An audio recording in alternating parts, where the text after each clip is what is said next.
Our next stop on our Alaska-Norwegian cruise is to Icy Strait Point. I'm Ashlyn. And I'm Zach. And we're traveling A to Z. This week we're in Alaska at the Icy Strait. So we made it to Icy Strait. So this is a new stop for a lot of the cruise ships.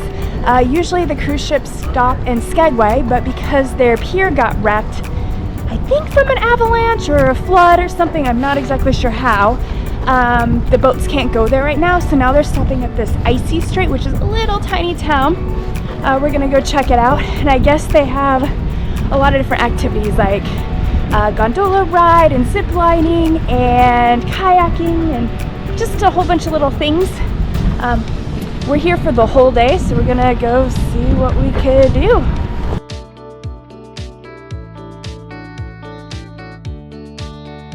So they built this complex for the cruise ships specifically. I guess the town is like a 10-minute walk away from this area. After you go across the bridge, you get to the Adventure Center. And in the Adventure Center, you could book different tours. They also have information about the area. Here is the map of the whole area. So it's divided into 3 sections and also the city. The first section, as you walk in, is to the Wilderness Landing.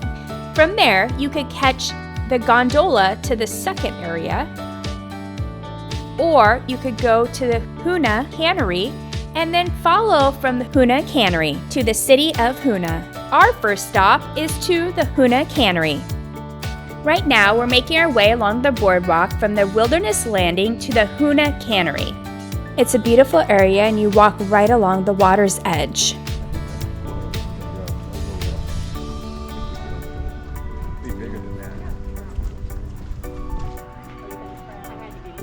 When you make it to the historic cannery area of Icy Strait, there's a museum you could go through and a few different restaurants you can enjoy.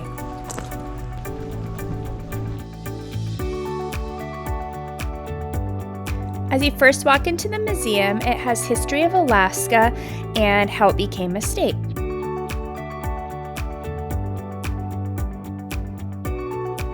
Cute little gift store in the museum.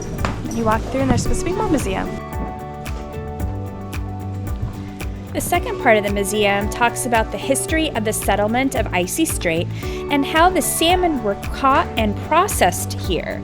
And you could see some of the old machines that they used to process the salmon. Okay, so we're gonna go walk to the little town of Hoonah, which is part of Icy Strait.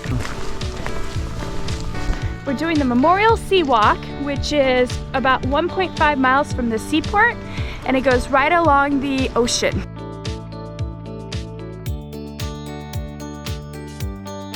We're in Hoonah. This is Icy Strait, Alaska.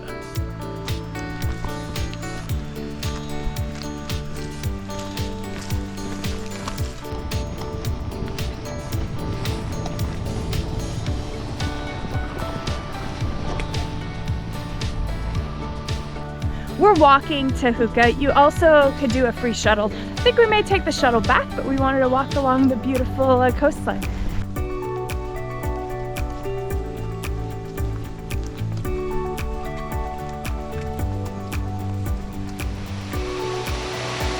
There's a cute little waterfall as you walk along the road towards the town.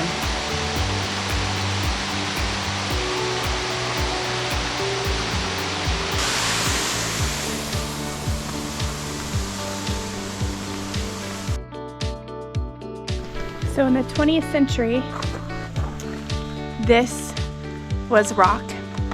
And then when they made the cannery, because the Hoonah is a town with for salmon cannery, they blew out a little tiny tunnel, which you can kind of see right there. And then they got it bigger, and then they blew it out large enough to put an automobile through.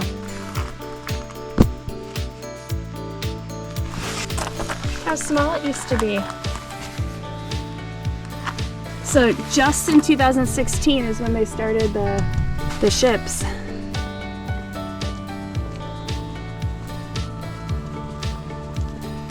So this is the ferry terminal you reach when you're about halfway through the walk to the little city. So Hoonah was settled in 1754.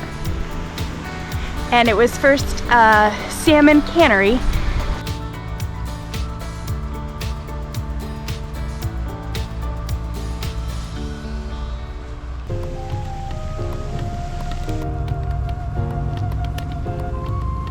made it to the town. We're heading to downtown. Check it out. It's a cute little town. You can see the little church. Store.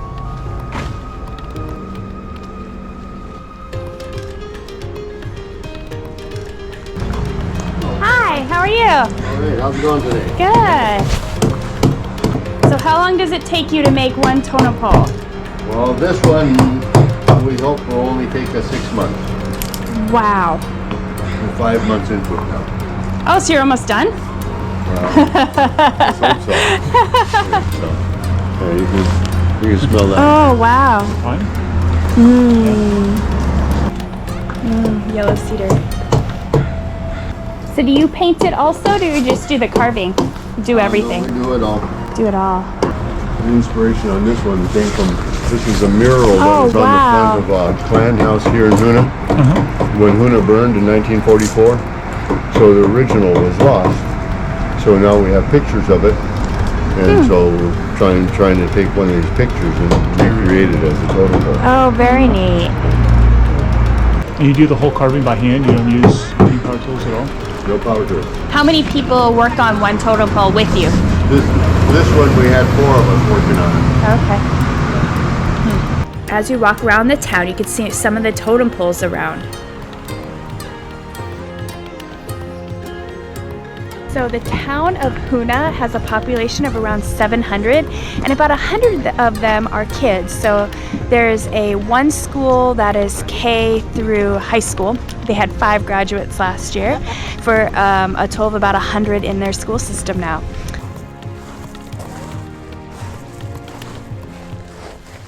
We made it back to the wilderness landing where we could pick up the gondola to the Skyglider.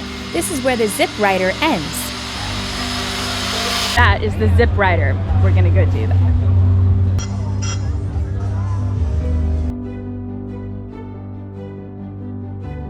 We're on a gondola. So you take this gondola to the second part, which is the Skyglider, and that also leads to the other cruise ship because there's 2 different areas for cruise ships. Now we're gonna go on the other gondola ride up the mountain. The Icy Strait gondola is free. This other one, the Skyglider gondola up to the top, is not free. So it's like, I don't know, $50 a person or $40 a kid to get up onto this gondola to the top. And then you can do the Skyglider down if you reserve that ahead of time. Reserve it ahead of time, it's sold out. Tickets from the cruise ship, and then we're supposed to check in at the departure den. It's the world's largest ZipRider. It's 1,300 feet tall. It's taller than Empire State Building and the pyramids. Okay, we're heading to the top of the mountain in the next gondola.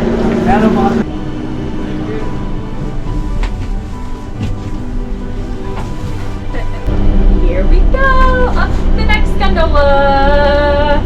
Yay!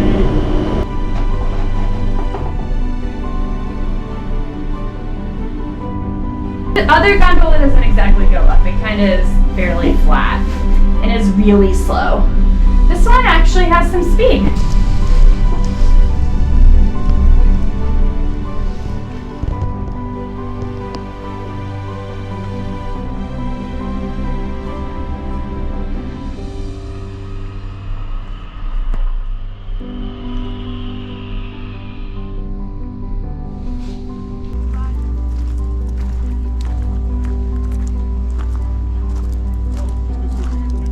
We're currently at Skyview. Has a really good view of the boats and the different bay. It's pretty neat.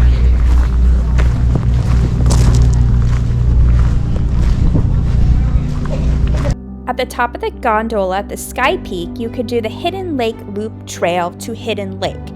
Unfortunately, if there's bear sightings, then you can't go on the tour. On top of the mountain, we learned that this was a White Alice site, which is used by the United States Air Force for telecommunication during the Cold War. There was 80 sites around Alaska, and it was supposed to be able to communicate if we were getting invaded by Russia, which actually never happened. They have now been decommissioned.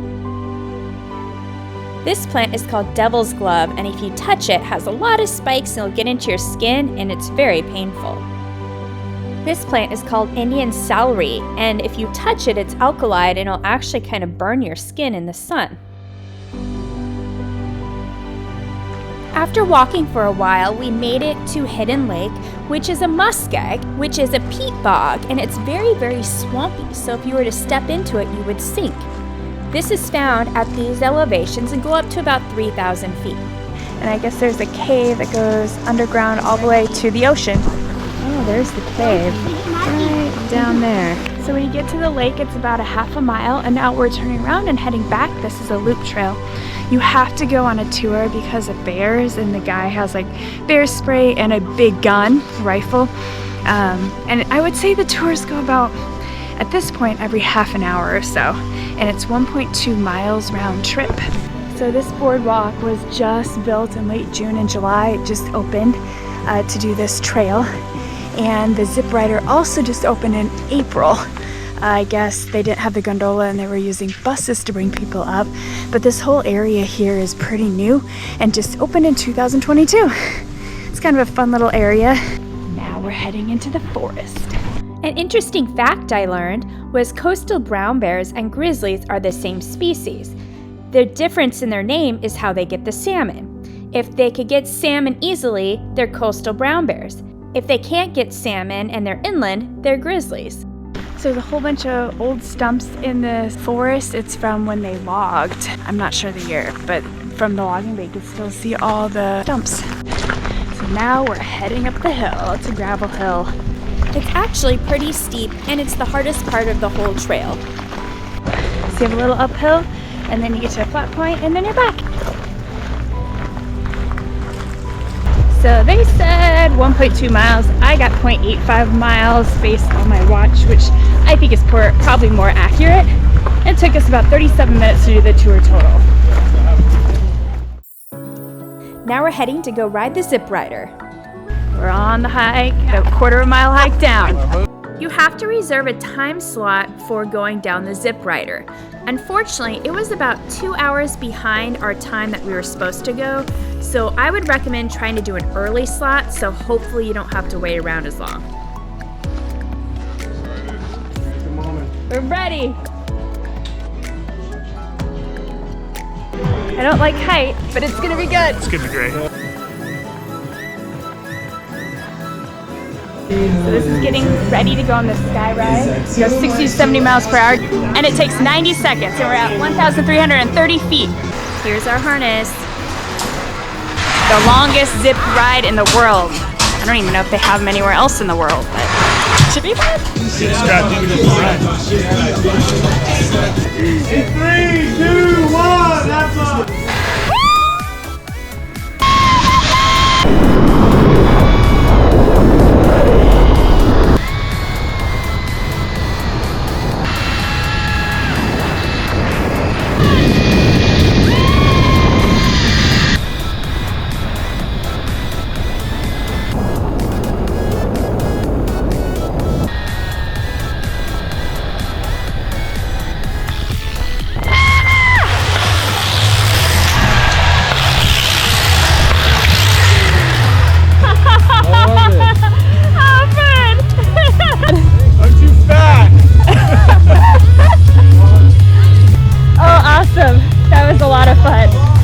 I couldn't catch anybody.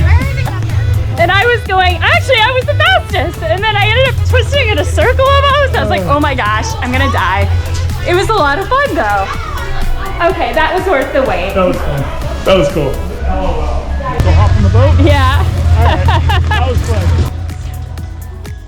I hope you enjoyed exploring Icy Strait and the cute little town of Hoonah. Join us next week as we explore Glacier Bay National Park and Preserve. If you enjoyed our video, please subscribe below to follow more of our adventures.